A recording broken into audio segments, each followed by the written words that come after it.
welcome to Painless Universal, a conversation with myself and Welsh.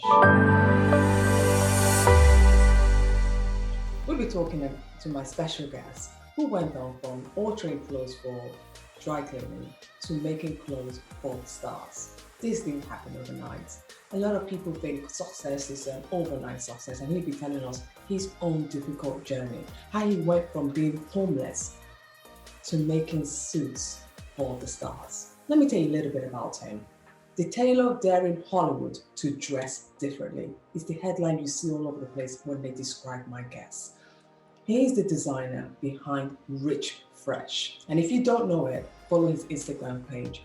RichFresh is a guy who went from a homeless shelter to making striped suits for the stars. There are various actors, artists, musicians who have all worn his suits and given amazing feedback. He's not your typical suit maker, but he's gone on to show the world, if you have a dream, if you have a vision, believe in it, then nothing is impossible. Even the word itself said so. I'm so excited to talk to our special guest, because not only would he be sharing his own journey of pain, of finding his own hope, to now dressing the celebrities, the stars, the entrepreneurs, he will also be sharing his own way of now giving back to the community that's helped him along the way. Meet my very special guest, the founder of RichFresh, Patrick Henry, as we go through his own journey of living with pain and finding joy. Well, hello everyone, and welcome again to Painless Universal, a conversation with myself and Welsh. As I said in my introduction, this conversation will truly inspire you. If you're a young person out there who's looking for your own joy, to helping others, or to serve you, do what you're truly passionate about, listen to this conversation. My guest, Fresh, will be telling us his rag to riches story, how he's gone from being homeless to now dressing the stars. Fresh, thank you so much for joining me. How are you today? Fantastic. Thank you for having me. I'm really glad. I'm really glad you took the time out. I know you have a busy schedule, especially with everything going on. You're such a busy man in high demand, dressing the stars, and especially, what you do requires a lot of attention to detail. But this journey didn't just start so smoothly. You had a journey. But before we get into all of that, can you tell us a little bit in simple words, who are you, Fresh? Wow. I'm uh I'm just a kid that liked to draw and really liked fashion. I thought fashion would make me cool, and it could be sort of my magic cloak, And I just grew up and was still that kid, in like an adult body, and now I have to make money. So this is the thing that just drives me. So I never really changed. So, growing up, you grew up in America. What was it like growing up for you? Have you always had this? I know you said you're just a kid who loved to draw, but what was growing up? What was your home like? Did you get influence from your family? Did you get influence from your surrounding? Where did that influence come from?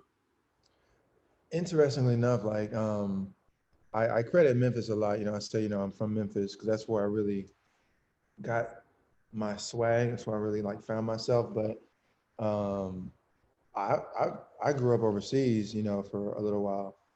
So I was in Germany for a while until I was like 6 years old. So some of those years were spent there. Some of my peers, were there. Like my early experiences were there, and then we moved to the States, and we did like the Carolina area, so you have more of that environment. My dad loved being by the water and pier, so you had like those experiences, and it was really cool. My dad was an army man, but he didn't want to just be an army man, so he was always putting himself through school and working jobs and just figuring out, how to always do more. So I was always seeing that. um, but it was very, my dad, like I say, was a military man, so it was lots of high expectation, high performance, and It's just kind of the way you grow up. And, then we moved to Memphis, which was the South. Well, we moved to Little Rock, which was the South, but I was so young, I didn't really have too many, I guess, socio experiences yet. Uh, but that's where I found fashion. I found fashion in Little Rock. I was just a nerdy kid who was like super smart, really quiet, could draw really well, but I didn't feel comfortable with myself. So Little Rock is where I kind of found some of my cool, well, not my cool, but I realized like I got to be cool in order to have the life I want. We moved to Memphis, and that's where it really happened. But Memphis is more of like Memphis will give you some experiences. There's some good, some bad, some racist experiences, uh, some street experiences. Like it'll give you a nice mix, and it'll challenge you, but it's a very cool place, and some of the coolest people I've ever met are from Memphis. So it really influenced the way I move and the way and also like the way that I demand to be treated. You know. Yeah, So. I like what you said in one of your interviews. You said at 13, you were determined no longer to be the second worst dressed boy in school. So you taught yourself how to sew by hiding your mother's sewing machine in your bedroom and borrowing the Vogue pattern books. What lessons did you learn? I mean, at 13, where did you realize that you were the worst dressed boy around? And when did you realize that you needed to change the things around? Uh, Instantly, I instantly knew I was number two because I knew who number one was. He dressed terrible, and he had thick glasses, and his name was he had one of those names that was gonna get you picked on. And he snorted when he laughed. Like he was Steve Urkel before Steve Urkel. Um, and I wasn't quite that bad, but it was just me and him. So I knew it was bad. Like, I dressed like a kid. My mom, I was the oldest, so they didn't know that I've outgrown this whole style of clothes, mom. We don't wear this anymore in middle school. You can't keep cutting my hair, mom. I'm getting beat up every day. Can you please stop this? Um, but at 13, I realized that I liked real pretty girls. That was really my thing. Like that was the whole driving force behind me getting into fashion in the first place. Was like I like pretty girls, and I was talking to a cheerleader who I had the opportunity to tutor. And while tutoring her, I just asked her, straight up, like, what do girls like? Like, I suck with girls. What is it that girls like? And she gave me this whole list of things. And at the end of it was fashion. And that was the only thing I could do successfully. Like, I'm not athletic. I'm not a badass. So I decided I would just change the way I, presented myself. And that's why I found the sewing machine. And I was like, if I want to really do this, I need to know the technical aspects of it at 13. But I knew that I couldn't tell my family about it because my dad's military. It was not going to happen. So I just had to keep it a secret. And I think that kind of really made me want to do it more because I was like, I'm gonna do whatever I want to do. I'm gonna figure it out. And by the time I finished with high school, I was the best dressed kid in school, and I had the attention of all the prettiest girls, and I felt super confident. I was like, man, I'm a totally different person, but I got all these scholarships. I'm super smart. I'm in AP classes. Like, the only thing that changed was like the way I dress and the way I feel about myself. I was like, you know what? That's what I want to do. I want to find out how to do this as a business. Do this for other people and do this for myself. And that just that set me off at 18. I was like, I'm gonna be a fashion designer. Wonderful. I really wish my son could, really, he's 11 at the moment and still trying to find, I think with boys, it's always a struggle Mm. for them to find where their true fitting is. He's into ice hockey at the moment, so he's focusing on that. But I'm really glad you said this because I think so many young kids struggle to know where their passion lies. And for you, you've always loved to draw, you've always loved, you love being looking good, and you made that not just something you do for yourself, but something you do started doing for other people. You moved to LA, and when you Right. moved to LA, you were a known person, you didn't know anyone there, but you went No. on to create a network. in a very, LA is very, I would say LA can be funny. I've been to LA a couple of times, but it's very, very funny to fit in. One, I find LA very big. To get to one end to the other, it's very big. And I always think to myself, people say, if you want your dreams made, you come to LA. And I went to LA and I thought to myself, how do people make things happen when LA is so spread out? But you went in there in a stuffy LA fashion world, and as a self-taught African American designer, you weren't afraid. How did you find the confidence to break that environment? From Memphis. Memphis is very much that, like you have to have bravado to survive, um, in Memphis. And so I think coming out here, I've always had a certain idea about myself. And once I learned how to dress a certain way, and I knew I can be the best dressed person in any room. There's certain things that you're not going to tell me. You're not going to tell me anything about fashion. And I know I want to be an entrepreneur because I don't like the experience of working for other people, because you can really work hard, um, and someone else can have a bad day and determine your experience, and you're subject to whatever they give you. And I had that experience at my last job, and I said, this is my last job. I'm not doing this anymore. I moved to LA and I worked, in retail, and it was just not a good experience. And I said, after that, I'm not doing this anymore. But the only thing I really know how to do well is clothes. I'm a self-taught master tailor, and I know how to, you know, produce custom suits. And you just gotta put two and two together, man. I gotta make some money. I got a kid to feed. Um, and that was really it. I was just driven to. I have to make money. I have a daughter I have to take care of. So I love that that. was it. Yeah, it's always good to have something that really drives you and inspires you to make something out of it. And the name Rich Fresh came out. Did you always have this name? What's the inspiration behind the name? It's nice, Rich Fresh. It's really, really, really catchy. Yeah. Rich Fresh is interesting. Like I'm one of those guys that the thing that I don't have, I go after more. So the thing that I lacked early on, I go after more later. So, I didn't feel confident about my image. So I really went after it later. Um, you know, I never had a nickname. uh, I never had a nickname my whole life. It was always Patrick. Everyone else had a nickname. My nickname was only Patrick, and my dad's name was Patrick, and my mom's name is Patricia. So it's just no creativity. Like, what's your nickname? Pat. So when I moved to LA, I decided I'm gonna have a nickname. No one here knows me.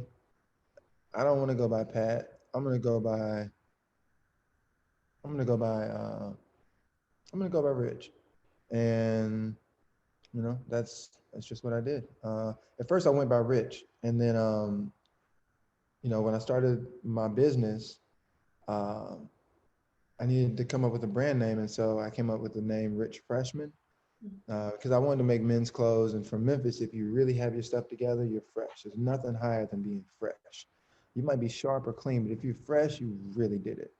And so um, I was like, Rich Fresh Man. That's how you feel when you wear these clothes. And then the brand was called Rich Freshman. And I had that for a while, but it was clothes are made in China. No, no, no disrespect, but um, it didn't give me the control that I needed to do what I needed to do. You know what I'm saying? Like I needed to really grow a brand and be competitive. I have to be able to touch my stuff. I have to be able to walk in here and see what's happening. I can't have overseas production and a language or communication barrier. Um, and so that business didn't really do too well, but it got me in the game. And so in 2018, after my rock bottom experience, I'm coming out of the shelter, and I'm like, I'm gonna start a new brand, and I'm gonna call it Rich Fresh. I'm gonna change my name from Rich to Fresh, and I'm gonna move different. I'm gonna change a lot of things about myself that don't work. I'm gonna change all the things about my business that don't work, and this is gonna be luxury moving forward. I And that like was it. Yeah, that's really inspiring though, because a lot of people when they fail, they forget to learn lessons that or things that don't work. They just keep going and keep redoing the same thing again. Because even one of the things you're really big on is looking forward, like you say. Because I'm trying to say it in a world that people understand. You're always big on if I see something, if I believe this is mine, I I'm entitled to it. It's mine. I'm not even wishing it's mine. I will work myself the hardest to get there. You like telling people you are rich. You figure out how to make whatever you dream of, whatever you believe is yours, yours. And you say the way you do it is by keep constantly saying it to yourself. Why is confidence so important in the world you are in today? You know, like if you're out here and you're in business and you're doing your thing, you know, if you don't have confidence, you're gonna get eaten up by the competition.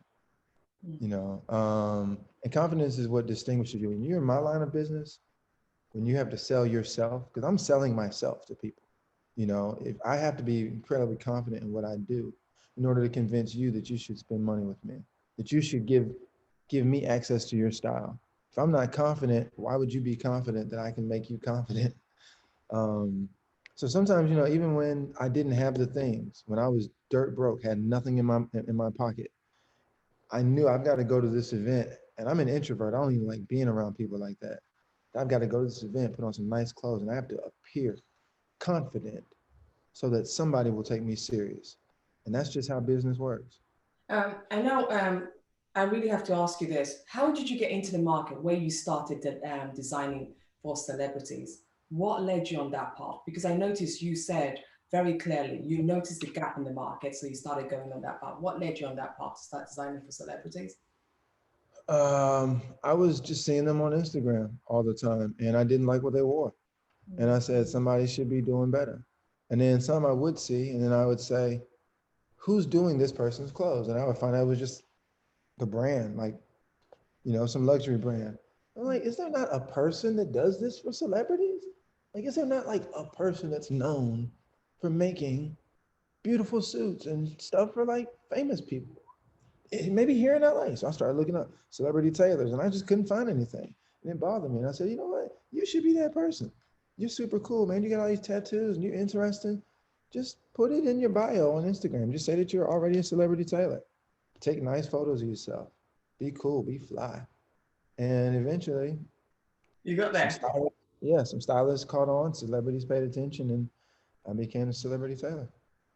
Our final question, what's your hope for the Black community? People looking up to you and wanting to get inspiration, and it's not easy. You've been homeless, you've got clients who didn't pay you, you still figured your way out of that pain. That was a big struggle for you because that also led you into a downward spiral where you had to get homeless. So what's your hope for anyone who's looking to do business? It's not easy, it's a glamorous lifestyle. What would be your hope to that? Yeah, I mean, my biggest hope and my biggest takeaway is, the road to success in any environment is not smooth and easy. The path less taken is usually it's tricky and it's uncomfortable. And you have to be comfortable with being uncomfortable. Like if you want success in any environment, if you want success in business, if you want success in your parenting, if you want success in your relationships, you have to be willing to like be uncomfortable and just go through those phases, but still being optimistic. Um, and like I'm very vocal about my story because, and it's a tough story. Like sometimes it makes me kind of, get a little misty. I was like, oh shit. Mm. But it's important for me to share the story because people need to see that it's possible. Too many people, like we see all these stars, these athletes, and we see entertainers and we see actors and we see all these just like overnight, success stories and millionaires, but we don't hear about the struggle. So the person that's struggling is like, oh damn, man, it'll never happen for me. Only beautiful, lucky people make it. And most of the people that make it have really intense stories of like struggle. They just maybe aren't so vocal about it. So I just feel that it's very important to be vocal so people can see that anything is possible. doesn't matter. I've had the shittiest circumstances you could possibly think of. Broke, on drugs, single parent, on welfare, homeless. I mean, you know what I'm saying? Like, I'm in a strange place. I don't know anybody, There you are. you know? So it's like, the excuses don't work. Just like, if you want it, say it. Move like you're going to get the thing you want, and you will have it. Absolutely. I love this. Thank you so much for your time because I know how busy you are, but I needed your inspiration to help other young people out there, especially the Black community, to truly believe it doesn't matter what circumstance you find yourself, it can be done. I know it's not easy. You've dressed so many. You've dressed the weekend. You can name a few if you want to help us here, but you've dressed Justin Bieber, Lena Waithe, Kevin uh, Hart. Kevin You Hart, know, Lena Waithe, John Legend, Lionel Richie, I got Brandy Carlisle, Kodak Black, um, Kirk Franklin. gosh. My goodness, yeah, it's just like I gotta look at a list. I need a refresher. Deion Cole, Anthony Anderson. Yeah, I could keep going. This is unreal, unreal, unbelievable. Massive success from someone who came from being broke, being homeless, everything you've been through to where you are now. I really applaud you. Congratulations, Fresh. And I wish you all the best. And I'm sure we'll be catching up again soon. Thank you so much for your time. Thank you. Thank you so much for sharing the story. Thank you.